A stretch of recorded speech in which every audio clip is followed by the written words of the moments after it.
Hello everyone, it's Lyra Tried It. I found this one on my reels. It's Jollibee chicken with adobo rice. My special guest, my husband for 30 years. So now babe, what I saw in reels is they took out the chicken skin and then they put the adobo rice. It's like taco. Yeah, so okay babe. And then you put gravy. They said it's really good, so let's try.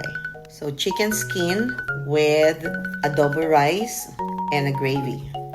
Cheers.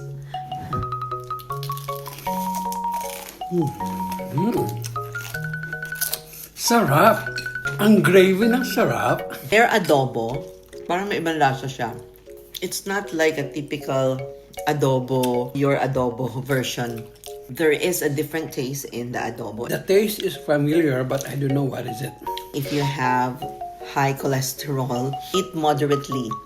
Chicken skin is the best, but it's not good for you. And to balance it out, I cut some cucumbers and turmeric tea. And then later on, we'll do some exercise with all this greasy food that we're having today.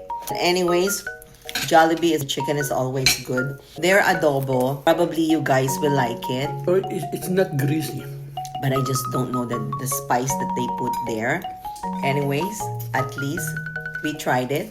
Lyra Lyra tried tried it.